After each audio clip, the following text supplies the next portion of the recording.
Hey Mike, great workout. I really like the effort you put in. You did a really amazing job. Good for you. Okay, so I'm going to give you some feedback as you requested.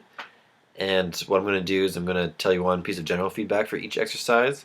I'm going to tell you something that constrained your motion or your performance during your exercise that I saw already. And then I'm going to give you an additional constraint that will help you with a positive adaptation, hopefully. So that's what I'm going to do.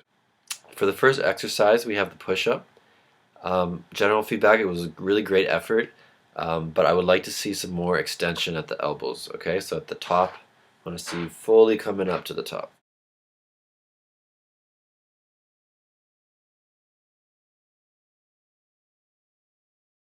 So what I think constrained your performance was the task description itself.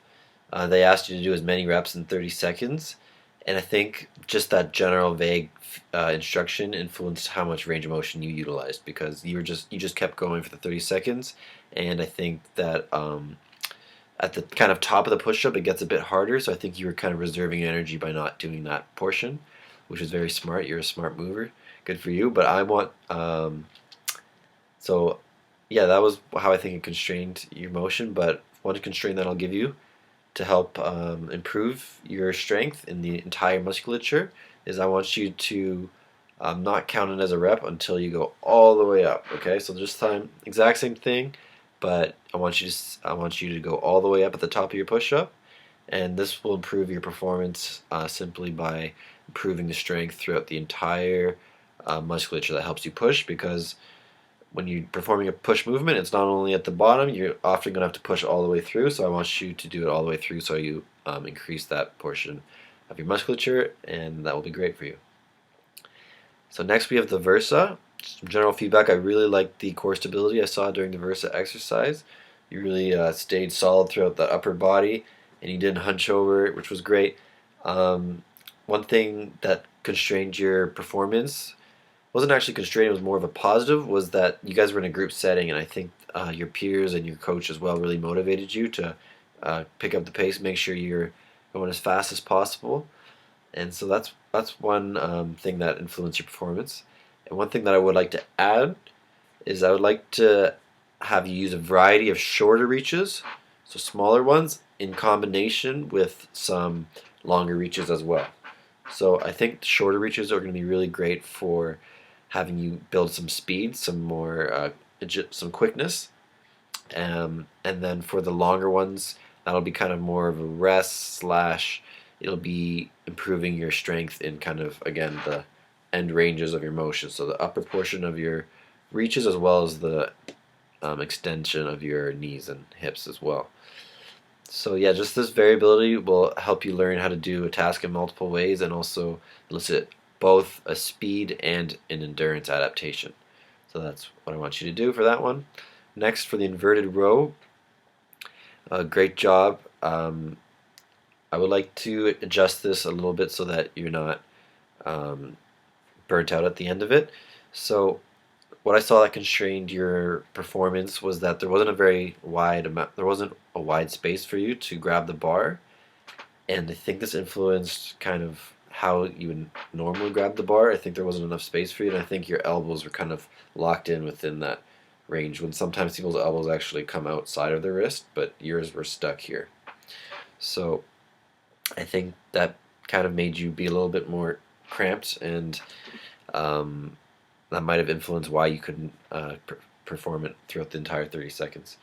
So I would suggest that for my constraint, I would suggest that you use a wider space, and I would suggest that you do not hold the bar at the very end of the bar so that you can have some space in case your elbows want to come out a bit, just in case that's more of a natural movement for you, and there's nothing wrong with your elbows coming outside your wrists. And I think that'll help you find a position that'll be a bit stronger and you can complete the 30 seconds. Okay, so for the one arm bench press, I really like the control you had with the weight as well as your movement. So what I mean by that is the weight wasn't shaking at all, which is what you'll see with some people. But obviously you're an experienced lifter and that wasn't happening for you. One constraint that the exercise that you did posed on you was that it was a unilateral exercise. So any unilateral exercise is going to challenge you in your axial twisting, so you're twisting about your upper body. Um, so it kind of challenged you, and I think because of that, it caused you to rotate your body a little bit when you were pushing up, which is only normal, and I think you kept it to a minimum, which was good. And since you did so well with this, I would suggest that you bring your knees to your chest so that your feet are off the ground. Because when you had your feet on the ground, that kind of gave you a wider base of support, and it was a little bit easier to control your twisting of your upper body. And I want to challenge you even further by raising your knees to your chest and having just your feet off the ground so that you don't have your feet helping you stabilize. You're going to have to use your core more and engage that more so that you're not twisting your body, okay? And so while you're doing this, I want you to think about that. Lastly, we had the one arm bent over row.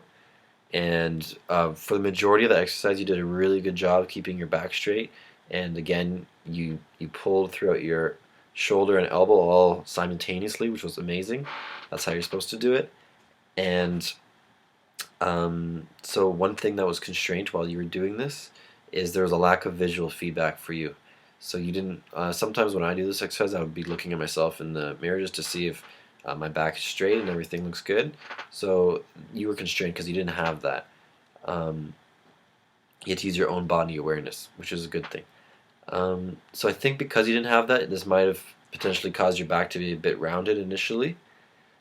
Right at the upper part of the back, you were a bit rounded like this. And I think your coach fixed that with some tactile feedback, touching your back and telling you to kind of straighten that part up.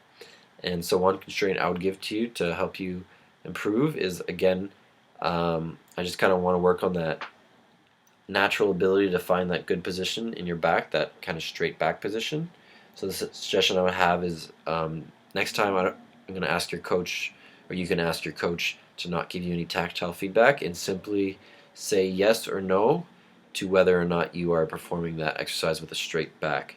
And so this will help you find that position yourself so that you aren't relying on others to give you instructions on how to move your back. So I really want you to find out how you can move to find that position yourself, and I think this will be great moving forward so that you do any activity and you kind of know your own positioning and lift with a straight back. All right, so great job, Mike. You did amazing. I want you to see you implement these changes I have for you, and I think you're going to be flying. Okay, great job.